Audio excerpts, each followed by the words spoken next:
All right. That sounds Thank good. you. So if we only got Jane, we've got Jane and we've got Jennifer. Is that right? No, just Jane. Sorry. The other phone number's my number. Oh, okay. I can never tell with that screen. It just makes me think there's more people. Sorry to get your hopes up. Well, Jane, you've got the kind of floor at, at the I moment. have. I I don't know if I'm going to need it. We've just opened our centre like this week. Wow. So Okay. yeah. So we haven't started rolling any of this out yet. So I guess I was just kind of tapping in to see how everybody else is going and what's working and what's not working and what the feedback is. Yeah. But I was thinking, it's a new centre. It's sort of like an amazing opportunity, then to kind of start the ball rolling, really, with the people that you see, and even if haven't seen a family, I guess the setup really for you is really important for how it will continue to go. Yeah, absolutely. Yeah, so I'm just kind of keen to, I guess, set the correct foundations now, and the staff here are really keen to get on board with it and wanting more training, which is a really good sign. Yeah, that's great. So what will your time frame be then to do the training? Will it be a you going to, like, given that you're just opening and where things are up to, what would be the schedule for you? Like in terms of training the staff or in terms of Yeah. actually using the family consultation? Yeah, look, both really. Well, at the moment we haven't really got, we've got a duty work schedule, but apart from that, our individual practitioners haven't set up their diaries yet with their daily consult. But we've got, or daily consult times, but we've got 30 minutes scheduled for duty consultations, and we've got 1 hour or 50 minutes and 10 minutes writing time for consultations. So we can allow for more than that. For example, if we've got a complex new person, we'll probably allocate 90 minutes to the head assessment. So there's a possibility that if the single session family consultation takes longer than the hour, that we can just allocate more time in the diary if we know that that's the plan, which is good. So at the moment we've got that flexibility, yeah. Yeah, that's great. Because, I think it's a real possibility to do something really good in an hour. But if you have more, like the more complicated the family, I guess, in terms of the number of people even in the room, the longer it takes, I think. Just in terms of attending to everyone really in the session, I think that, if you've got more people, then it's more likely to take a bit more time. That's great. So what's the feedback from other practitioners at Headspace to, in terms of using it with families, and how are they going with allocating time? Yeah, it'd be really good to know. I think, is Mary, have you come online? Is that right? Yes, I'm here. Ah, Mary. I don't know if you want to respond to Jane's question, because she was saying they're setting up and about how much time it's taken. I know you have been having sessions with families. How much time you've been taking? Again, it does vary a lot. I guess it can be anything from 45 minutes to an hour and a half, depending on the needs of the family. So it is just being aware of that and blocking out the time as needed. Yeah. Yeah, and that kind of corresponds with kind of experiences I've heard from other people more broadly, and kind of my own experience really working in mental health too, that it varied a lot. I think the other thing is just I always think about taking into consideration that the concentration for the young person and people's capacity to kind of stay there for long periods of time. I think once you get over an hour and a half, you're asking a lot for people in terms of their concentration and what they might get out of the session. And I think that really keeping to task and keeping to time, and very much the model kind of is structured around that, is helpful, because I think you can do some really good stuff in a shorter period of time. It's actually better for people in terms of them being able to concentrate and stay in that session too. I think you think about being intensely emotionally involved in something for 2 hours, it's quite it can be quite tiring. And often especially if people have having mental health issues, then we know concentration is a difficulty. So the better you get at sort of keeping to task and keeping in the session, I think it makes it a more well. And I think that first session is just so important to gauge the different family members and what their needs are. I had one recently where it was a mum and her 2 adult sons, and one had ADHD, and in that first session his body language just showed us that he'd zoned out. You know, he had his hands behind his head and he was just really sort of laying back in the chair. And so I went away and reflected on that, and then in the next session said to him, I said, look, I really noticed that you'd, reached a point where you just weren't interested anymore, and he agreed with that, and then we worked out a way that he could communicate that to us, and hence the sessions do need to be a bit shorter for him. So, yeah. That's great. That's a really great example of where longer is not better, isn't it? Mm-hmm. And in fact, shorter is better. And I think, the single session structure is good like that, because they're like, well, knowing that it isn't helpful to go longer, what do we need to do today, given we've got 45 minutes? And I'll keep to task, and I'll make sure that I'll give people some warning before the end of the session, but we will finish at the 45-minute mark, like just being upfront at the start of that. And I think it's pretty amazing, because usually the family are pretty understand that too, and people can be if you give them that frame, can kind of really get to the point sometimes a bit quicker. And I think it's okay to say, well, if there are things you don't get to do, and it's important that that's part of the agenda for the next session, that you bookend it for that, so you start off with what you've come up with, or what you didn't attend to. And I think it's sometimes helpful just to have a bit of time at the end just for my own self, like if it has been a fairly, even if it's not intense, but just having a number of people in the room can be a bit tiring, and you just need that little bit of time before your next client. So sometimes booking in an hour and a half to 2 hours, even if you only use the hour, just to have that time to do notes, and then, be ready for a different energy in the next session later on, especially if it's just an individual session. Yeah, exactly. And I think when you have lots of people in the room, it can be really tiring. I think you're kind of aware of a number of different dynamics, and I think it's a really good point, Mary.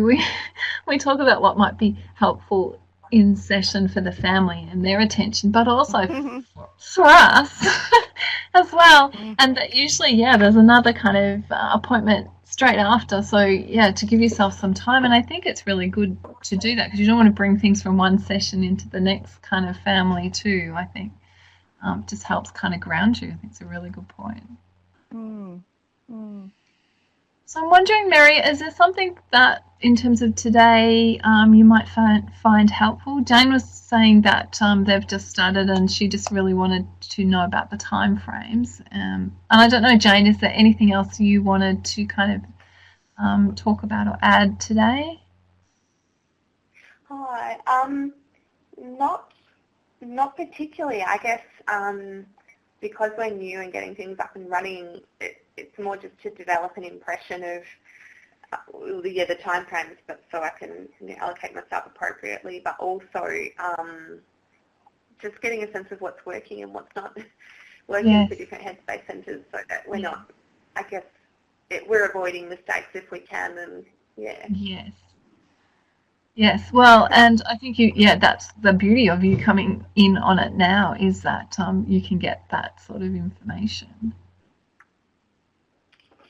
So was that helpful in terms of the time frame? Yes, no, that's really good, because once we get busier, at the moment it's not a big deal, but once we're in full swing, I'll need to be much more rigid around that, the way that practitioners' times are allocated. So, I reckon if I'm leaving, sort of 90 minutes and maybe 2 hours, including notes for, the first couple of sessions while everyone's getting the hang of it, because we know that when you're less confident with the structure, your notes are longer. So, yeah, I think that'll work. That's great. So, Mary, I'm wondering about what might be helpful in terms of what we might attend to today. We've got a very small session today, so is there something like very small number of people? Yeah, I guess I was more just interested in, just chatting with other people just about what's happening in their centres. I didn't have any particular issues. I guess in terms of the family work I'm doing, the single session model is definitely at the basis of it, but I guess I find having flexibility in the role as well quite exciting, especially in working with this age group and the different family combinations that come in our door. And so I guess, just more than happy to connect with others today. Right. Well, I guess it might go back to kind of, it would be great to kind of maybe hear some of your experiences, given that Jane also is kind of starting up and you've managed to see a few families, about how this kind of work has been, how you've been able to kind of work with it, what has been some of the issues for you around the kind of implementation of it into your practice? Sure. So just to give Jane a bit of background and that sort of stuff, is that what you're thinking, Hannah? Yeah, it sounds like that would be good to share, given that they're at the very, very, very start. Yeah, that's right. So Jane, I'm from Headspace in Geelong, and my role, I'm very fortunate to have the role of family inclusive practitioner, and the role was created 3 years ago when the manager of Headspace saw that there was a need that we weren't meeting, which is supporting families and friends and partners of our young people who are doing the majority of the care when we're only seeing them, 1 or 2 hours a week. So he was able to find some funding, and then that's how my role came about. So I've been in the role 3 years now, and it's been very gradual, and it has, it's been slow. I wouldn't say it's been too slow, but it's been very gradual, and that's, I think that's a really good thing. Because our Headspace was well established when my role started, it was really about recognising that staff were already doing family work on very many different levels, and that we weren't asking them to be family therapists, but we were asking them, when the client gave permission, to include the families in their work with the clients. So we as a whole staff, we did the single session training through Bouverie, and that was a really positive thing, just to do it as a whole staff. And then our hope is when new staff come along that they can go off and do that training either individually, or not individually, but as an individual from here, or as a part of a few people coming from our office. So so my role is made up of having a caseload, of checking in with staff and just making sure that they feel equipped to work with families for 1 to 3 sessions.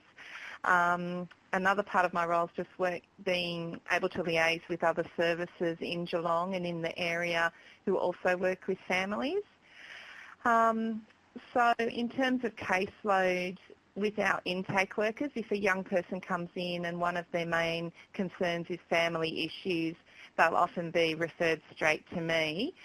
Of course, that doesn't always mean that I get to meet the family. The young person may say, no thanks, I just want to, I want to do some individual work, and I don't want my family to come in, and of course that's absolutely fine. But in my, that conversation, I would revisit it again in 3 or 4 weeks, and just to say, how are you feeling about that now? And now that you know me a little bit better, do you think it would be worth mum coming in or dad coming in, or whatever? So it's keeping the family very much a part of the picture, of any work that I'm doing and any work that any of our clinicians here in Geelong are doing. So from there, our clinicians, are able to do 1 to 3 sessions with a family, and if more family work is required, they will sometimes refer them to me. We're also lucky enough to have a couple of family therapists on our staff, so we've also got that option as well. And in other cases, if it's relationship counselling for parents or whatever, we would probably look at referring out. So it's just really being aware of what's out in the community, what we can hold here at Headspace, and providing the best service for the young people and then the family. Does that sort of make sense? Makes perfect sense to me. Thank you. Yeah. So I'm really happy to... I was going to say, I think that your reflection of things starting slowly is very much part of the... I think it fits with most centres too, and even for practitioners, that it is about kind of getting your first family, and that we've found that it does take time to get this up and running, and that it does start slowly. So that's, I think, your experience really reflects probably what other centres will also experience. And from my experience with other implementation projects with different organisations, that's very much the way. And I think it's about kind of that journey of implementation along the way, is that you also then find out other things that might need to be changed, or other barriers to kind of practice. But taking kind of that longer term vision, that's where you're kind of heading. And I think it becomes then embedded in all our work when it's that gradual approach. I think we had a clinical review yesterday where one of our clinicians presented a client, and the family's just automatically a part of the discussion. So, we're looking at how we can support the family as well as the young person. So I think you're right, that gradual development there creates a very much an underlying embedding of family work within Headspace. And it's great that you've kind of thought also, I think, it's one of the things we sort of don't talk about much in the training, but I think it is very much the experience that people have once they start operationalising it, is about where then single session fits into the organisation. And so if further family work needs, where will people be referred, or who else might support that? And I mean, it's interesting. We don't have any kind of research or evidence about it, but we predict that probably people are more likely to go on to want to do maybe some other family work if they get a good contact and something that's very useful, like a structured single session family consultation that maybe works out that these are issues. People are more likely to kind of go on to do some other work because they've had a positive experience. And I don't know whether that's kind of reflected, Mary, in your work as well.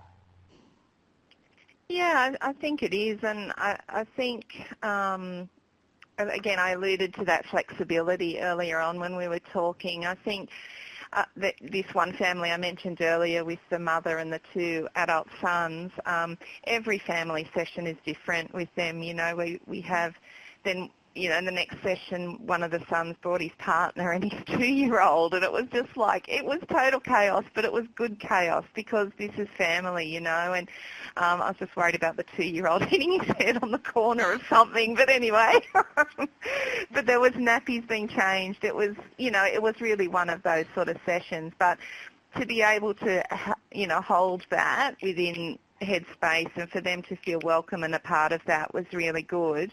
And then from that, being able to do some couple work with the different couples made up in this family, and then about once a month we come back together as a family. So that lovely flexibility of, not having to follow a set book or a set rule, but meeting families' needs has been wonderful.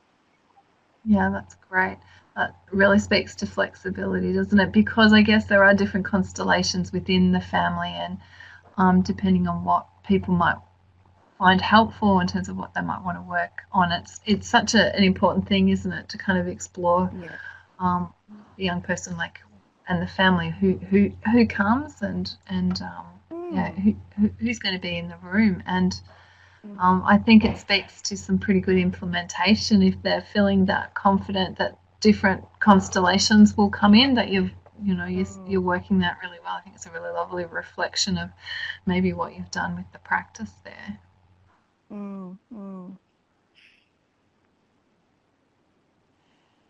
don't know, Jane, did you have any other questions while we've got Mary? Because Mary's got some lovely experience. Oh gosh, I wish I had thought of more questions ahead of this. I could have squeezed the most juice out of your 10, Mary, but we've got numbers after this and emails. That's no trouble at all. That'd be good. Yeah, just not enough sleep and not enough coffee. No, I think that's it. I reckon our questions are going to get much more specific as we start to roll this out. At the moment, it's really just eyes wide open and taking in as much as we can to be as effective as we can in the time that we allot. Beyond that, I think, I'm sure that things, we'll have lots and lots of questions about things that didn't work, or being able to say, this was amazing for some reason, this really worked with, this group of families, or so I'm looking forward to getting to that stage, but at the moment I've got nothing else. I'm sorry. I was thinking the other thing is not to be kind of overwhelmed. I mean, there are lots of things that happen slowly over the time, but one of the things we know in terms of implementation that's very important is just that people do it.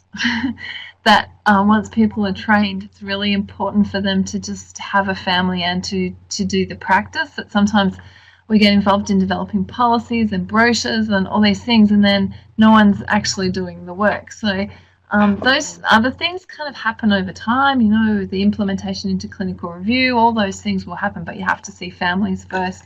And so if you're kind of thinking about kind of the first point, it is the sense that, that you do see a family. And then I think you kind of work out how that fits for the organisation from there, actually learn from kind of that experience by actually doing the clinical work. So I always have a bit of a focus when people first start off to just be saying, have you seen a first family? And be pretty keen to kind of get people to see a family within a short of range of time as you can from when they do the training. Brilliant.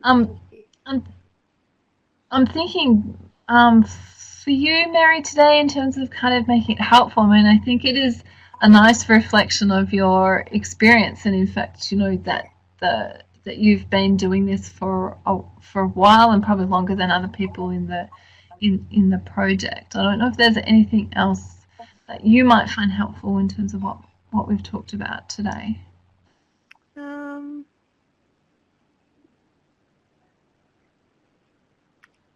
No, I think I'm good as well today. Thank you. Okay. And anything else from you, Jane? Because, I guess. No, I don't think so. Okay. Okay. Yeah. Well, it's. Sorry. No, go ahead. I was going to say, I think my manager was kind of hoping, because I did the training in Melbourne. When was it last year? I've lost track of time. Was it before Christmas? Yes, it was the end of last year, yeah. Yeah, so it's been a while between drinks for me. Like I have done the training and then not implemented it. So I really need to get myself much more au fait with and linked back in with the training materials. I think my manager was hoping that I could then roll that out to our staff, but we'll see. We'll see how confident I feel around that. It might be that we send some of our practitioners in for direct training for that 2 days. Yeah. Yes. And certainly, like, think about the online material that's already there, and in terms of reviewing the session, like go in and have a look at the video for the session. That's a really helpful revision to actually watch someone do the session, and that's all online. Okay. And yeah, yeah, if you can get a family, I reckon one of the best things if you're training other people, and this is something I kind of like to do, is to have, like, I think it's great to have the experience, because I think you add something else then to the training. I think you've been in there in the room, and even if it is, in there with another practitioner, or yeah, just kind of in there with the session. But I think having that experience is really helpful. Okay. So whereabouts online, is that on the extranet as well, or? Oh, thanks. Sorry, I didn't want to interrupt. You guys were doing such a great job. But yeah, the online resources are all on Headspace Learning. So that's the practice manual with embedded videos. So those ones aren't the Headspace specific ones, but they're ones that Bouverie have done. So they're really good to have a look at. And also the SIP DVD. So that's on YouTube. I'll send you that link afterwards if you like. Yeah, it's a good refresher, and I'm just kind of listening in the background here, and I think Hannah's hit the nail on the head before even thinking too much about implementation, having a think about having your first session and then kind of going from there. And even after that's happened, like, feel free to reach out to us and we can put you in touch with maybe some of the other nearby centres. I know you're a little bit far away in Bairnsdale, but I think Headspace and Morwell are quite far along in the project. So I'm getting lots of notifications. They're at the stage where they're thinking about training. So, I'd be happy to put you in touch with some of the other champions, even though they're not able to necessarily come along to supervision. They're still out there being active. And obviously we've got Mary, who is a huge asset to this project with her, lots of experience. And yeah. Sorry, I'm so distracted by all these pop-ups. Yeah. Anyway, so if you need anything, please shout out. Okay, will do. Thank you. No, that's great. I think the more the better in terms of people and knowledge and networks and stuff with something that's so new for us. Yeah, absolutely. But that's very exciting. Yeah, You've and opened your doors. Yes, exactly.